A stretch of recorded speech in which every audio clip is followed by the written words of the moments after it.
Welcome to the Natural Cycle. This is a channel where we attempt to solidify the absolute. We appreciate you tuning us in. On this episode, we explore the narcissist and internal objects. This is why they never actually see you. Most people assume that relationships begin when two individuals meet and gradually come to understand each other through experience. Psychoanalytic theory challenges that assumption at its root. It suggests that long before any real encounter takes place, each person is already carrying an internal population of figures that quietly shapes how every new relationship will be interpreted. You are rarely met as a clean, independent presence. You are filtered through a pre-existing internal world that is already active, already organized, and already searching for confirmation. Melanie Klein was one of the first theorists to describe this internal world with clarity. She proposed that the mind is structured around internal objects, which are emotional representations of significant others formed in early life. These are not static memories. They are living psychological formations that contain affect, expectation, and relational meaning.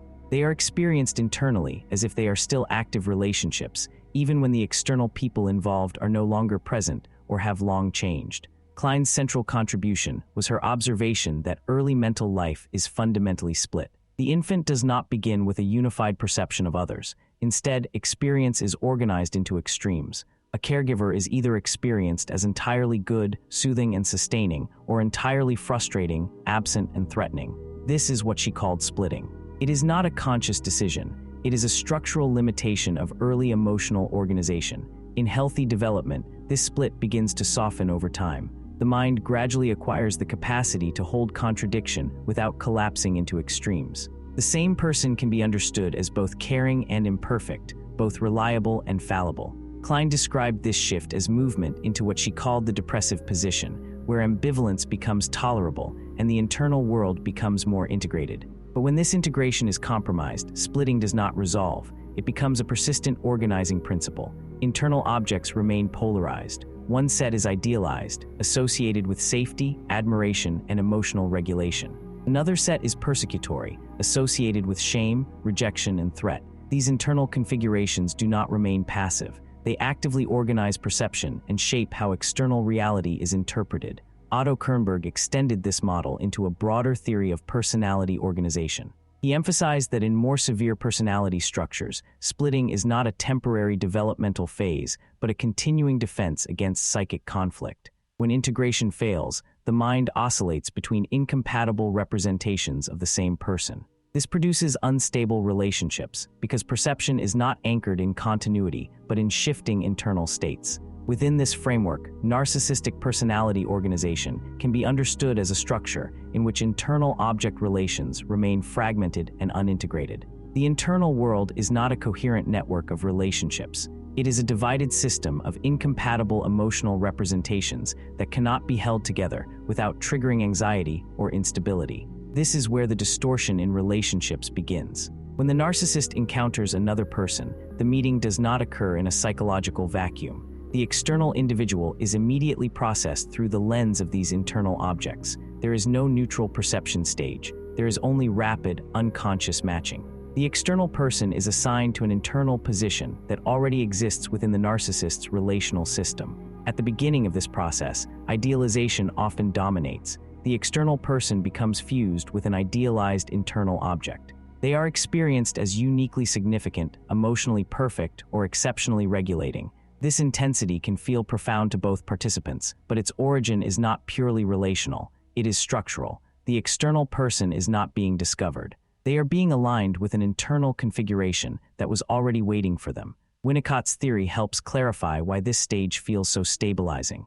He described early development as dependent on a holding environment, a relational context in which the infant's needs are met with sufficient consistency to allow a coherent self to form. When this environment is unreliable, the individual develops a false self-organization, a relational adaptation that prioritizes external stability over internal authenticity. In adulthood, this can manifest as relationships in which other people are not encountered as separate subjects, but as functional supports for internal regulation. As long as the external person remains aligned with the internal object, the system feels stable. The relationship appears intense, meaningful, and even uniquely significant. The narcissist experiences coherence not because the relationship is objectively stable, but because internal and external representations are temporarily synchronized. However, this synchronization is fragile by definition. Real people do not remain fixed within assigned psychological roles. They resist containment. They introduce complexity. They assert autonomy. They express disagreement. They fail to mirror expectations consistently. These behaviors are not deviations from the relationship. They are expressions of personhood, but within the narcissistic structure, they are experienced as disruptions. At this point, a critical transition occurs. The idealized internal object begins to lose coherence. The external person no longer matches the internal representation that was projected onto them. This mismatch does not lead to revision or integration. Instead, it triggers a structural flip. The persecutory internal object becomes dominant. The same individual who was previously experienced as exceptional is now experienced as disappointing, frustrating, or even threatening. The shift appears abrupt from the outside, but internally it is not emotional volatility. It is a change in which internal object is currently organizing perception. Klein's theory explains why this transition is so absolute. When the mind lacks the capacity to integrate ambivalence, it cannot hold contradictory qualities within the same representation. The other person must be either good or bad, ideal or failing. There is no stable middle position where complexity can be sustained. Kernberg's contribution reinforces this point. He described how failure of integration leads to chronic oscillation between idealization and devaluation. Relationships become unstable, not because emotions are unpredictable, but because perception itself is governed by split internal structures that cannot coexist. Fairbairn adds a further layer that explains the persistence of the cycle. He argued that the human psyche is fundamentally object-seeking, meaning that it is organized around maintaining relationships with internalized figures, even when those figures are painful or frustrating.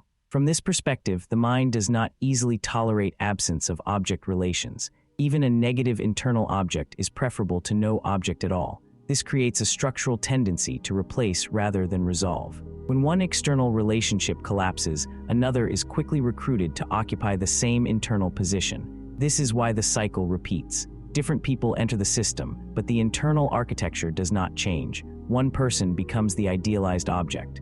Another becomes the source of validation.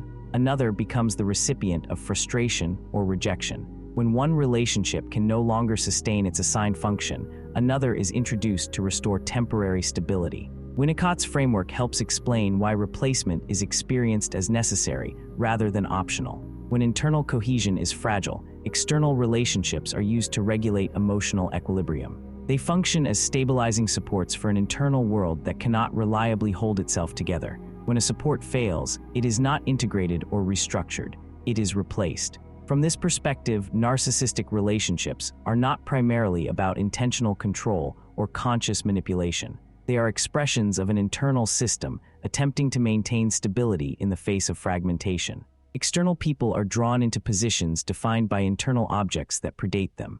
They are not encountered as fully separate subjects. They are encountered as roles within an internal drama that is already in motion. The emotional intensity of these relationships is real. The attachment is real. The distress is real. But the organizing structure is not located in the external relationship itself. It is located in the internal world that is being projected outward. This is why the pattern repeats with such consistency. Idealization arises when alignment between internal object and external person is strong. Instability emerges when reality introduces contradiction. Devaluation follows when splitting takes over. Replacement occurs when the system attempts to restore equilibrium by recruiting a new external carrier for the same internal position. The external world changes continuously. The internal structure remains remarkably stable. Until those internal objects are recognized, tolerated, and integrated, the cycle does not resolve. It only relocates. Different people, different relationships. The same underlying configuration repeating itself in new forms,